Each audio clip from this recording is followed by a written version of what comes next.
नमस्कार दोस्तों, मेरा नाम राजीव अग्रवाल है और ये वीडियो शुरू करने से पहले मैं दिल से आप सबका धन्यवाद करना चाहता हूँ हमें इतना प्यार देने के लिए। आप हमारी वीडियोस देख रहे हैं, हमारी वीडियो पे कमेंट कर रहे हैं, वीडियो लाइक कर रहे हैं, हमारे चैनल को सब्सक्राइब कर रहे हैं। आप सब ने हमें अपने परिवार का एक हिस्सा माना है, धन्यवाद उस सब के लिए। पिछले एक साल में इस YouTube चैनल के माध्यम से हमारे पास देश भर से नए लाइसेंस अप्लाई करने की क्वेरी आ रही है और उन्हीं सभी कॉल्स पे मैं एक ही जवाब जो देता हूँ, मैं आज उन्हीं सब चीज़ों को, उन्हीं सब सवालों को इस वीडियो में सिजो के आपको देना चाहता हूँ। देखिए, इस वीडियो के माध्यम से मैं आज आपको बताऊंगा कि फॉरेक्स की कंपनी बनाने का सही तरीका क्या है, आपकी कंपनी की पेड अप कैपिटल कितनी होनी चाहिए, कितने डायरेक्टर्स होने चाहिए, आपको सिंगल प्रीमाइज लाइसेंस अप्लाई करना है कि यूनिफाइड अप्लाई करना है लाइसेंस, डायरेक्टर्स की एजुकेशनल क्वालिफिकेशन क्या होनी चाहिए, डायरेक्टर्स कितने साल का एक्सपीरियंस होना चाहिए, आरबीआई के कौन से रीजनल ऑफिस में आप अप्लाई करेंगे लाइसेंस, आपकी कंपनी के ऑब्जेक्ट्स क्या होने चाहिए। तो आइए सबसे पहले हम इस बारे में बात करते हैं कि आपको कंपनी बनानी कैसे है। कंपनी बनाने में आपको 4 बातों का ध्यान रखना है। सबसे पहले पेड अप कैपिटल का।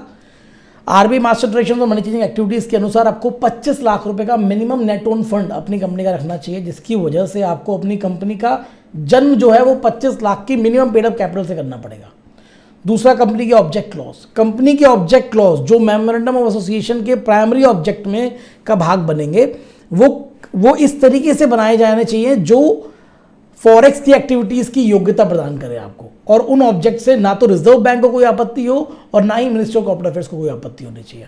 और अपने ऑब्जेक्ट्स में स्पेसिफिकली आप लिखेंगे कि हम फॉरेक्स का काम करेंगे subject to the approval of the regulator. आप रेगुलेटर के अप्रूवल के बिना कोई भी फॉरेक्स की डीलिंग नहीं करेंगे।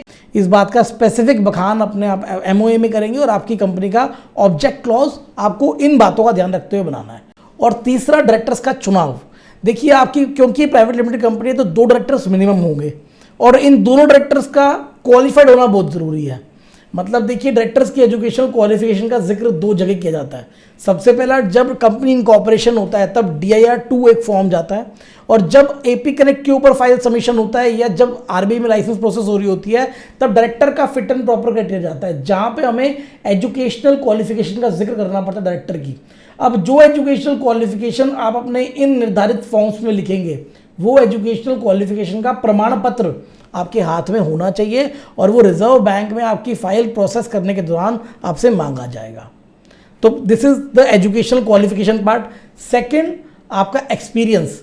एक फॉरेन एक्सचेंज डीलर एक्सपीरियंस होना चाहिए। एक्सपीरियंस सिर्फ फॉरेक्स की कंपनी में नहीं, अगर आप किसी भी फाइनेंशियल कंपनी में काम करते हैं या आपको कोई भी ऐसा एक्सपीरियंस है जो इस इंडस्ट्री के लिए ज़रूरी है तो आप उन सब का एक्सपीरियंस सर्टिफिकेट भी अपनी फाइल के साथ अटैच करेंगे और जब रिजर्व बैंक में मीटिंग होगी तब आपको वो पेपर्स लेके जाने होंगे।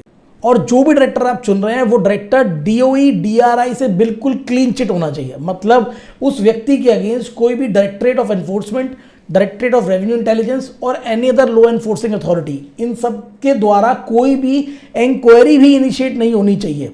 और एक बहुत ही इंपॉर्टेंट बात डायरेक्टर के बारे में बताना चाहता हूं कि अगर आपकी कंपनी, अगर एक व्यक्ति किसी फॉरेक्स कंपनी में डायरेक्टर बनने जा रहा है और वो एग्जिस्टिंग किसी और कंपनी में भी डायरेक्टर है या किसी भी फाइनेंशियल कंपनी में डायरेक्टर है तो उसका भी स्पेसिफिक डिस्क्लोजर आपको अपने director fit and proper criteria में करना पड़ेगा। और लास्ट के 2 पॉइंट मैं आपको बताना चाहूँगा। कंपनी का नाम जब आप फाइनल कर रहे हो तो नाम ऐसा चुनना आप जिससे आप कंपनी का काम पता लग पाए। मतलब कंपनी के ऑब्जेक्ट्स के बारे में कंपनी का नाम पढ़ते ही पता लग जाए, ऐसा नाम अगर आप चुनेंगे तो ईजिली MCA से आपका अप्रूवल जल्दी आ जाएगा। दूसरा, कंपनी का एड्रेस। जब आप कोई भी कंपनी के लिए ऑफिस फाइनल करते हैं तो आप अपने लैंडलॉर्ड से स्पेसिफिकली पहले बिजली का बिल मंगवा लें ताकि आप देख पाए कि वहाँ पे एड्रेस प्रिसाइज है कि नहीं है। कई बार कई जगहों पे एड्रेस बहुत जेनरिक यूज़ किया जाता है, विलेज नंबर, खसरा नंबर करके, तो वहाँ पे भी आपको कई बारी आगे जाके इन चीज़ों में हमें दिक्कतें फेस हुई हैं। तो हम ये सजेस्ट करते हैं आपको कि आपका address should be the precise one. इन सब चीज़ों से पार करने के बाद आपकी कंपनी इनकॉर्पोरेट हो जाएगी और with in 30 days of incorporation आप अपनी कंपनी के ऑडिटर अपॉइंटमेंट कीजिए। फिर कंपनी का बैंक अकाउंट खुलवाइए। बैंक अकाउंट खुलवाने के बाद फॉर्म 20A आपको फाइल करना होगा। This is the declaration for commencement of business. अब declaration of commencement of business के फॉर्म का मेजर अटैचमेंट होता है आपकी बैंक स्टेटमेंट। जिन जिन सब्सक्राइबर्स ने कंपनी के शेयर सब्सक्राइब किए हैं वो अपने सेविंग खाते से कंपनी के नए बैंक अकाउंट में रुपए डालेंगे और वो बैंक स्टेटमेंट फॉर्म 20A के अंदर सबमिट की जाएगी।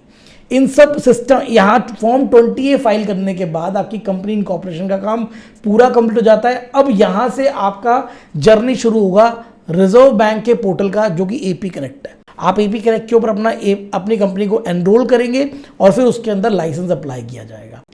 अब सवाल ये आता है कि लाइसेंस हम अप्लाई कर रहे हैं AP कनेक्ट के ऊपर, सिंगल प्रीमाइस अप्लाई करें कि यूनिफाइड अप्लाई करें। देखिए, यूनिफाइड लाइसेंस डायरेक्टली अप्लाई नहीं होता है आज के टाइम पे, आपको पहले सिंगल अप्लाई करना पड़ेगा। सिंगल लाइसेंस आने के बाद फिर आप यूनिफाइड की सेपरेट याचिका डालेंगे। अब नेक्स्ट सवाल आता है कि रीजनल ऑफिस कौन सा रहेगा। देखिए, भारत के जिस भी राज्य में आपका रजिस्टर्ड ऑफिस है उसके नियर बाय ऑफिस जो भी रिजर्व बैंक का पड़ेगा वही आपका रीजनल ऑफिस रहेगा और आप उन्हीं से कॉरेस्पॉन्डेंस करेंगे अपना थ्रू आउट पूरे लाइफ, जब भी आपका लाइसेंस चलेगा और लाइसेंस अप्रूवल के पूरी स्टेजेस में। अब last but not the least कि एक सवाल मुझसे हर एक फॉरेन एक्सचेंज डीलर पूछता है जो भी इस जर्नी पे चलना शुरू करता है, वो ये कहता है कि जो 25 लाख रुपए मैंने अपने बैंक में डाले हैं, अब वो 25 लाख रुपए मैं हमेशा वहीं रखे रहने दूं या उसको निकाल लूं। देखिए, रिजर्व बैंक के मास्टर डायरेक्शंस के अनुसार 25 लाख का नेट ओन फंड होना चाहिए। जब एक कंपनी का जन्म होता है तो 25 लाख रुपए का नेट ओन फंड उसकी सब्सक्राइबर की कैपिटल ही मानी जाती है। तो हमारे ओपिनियन के हिसाब से आप उस पैसे को नहीं निकालें, जो पैसा करंट अकाउंट में गया है वो वही रहेगा जब तक लाइसेंस आपका नहीं आ जाएगा। अगर इस पूरे सिस्टम के दौरान, इस पूरे काम के दौरान अगर आपको कोई भी हेल्प चाहिए तो हमारी लूसेंट एडवाइजर्स आपको एंड टू एंड सोल्यूशन प्रदान करेगी with regard to company incorporation and advisory any kind of. So अगर आपको कोई भी हेल्प चाहिए तो प्लीज़ आप हमें कनेक्ट कीजिए। आज के लिए इतना ही। Thank you so much.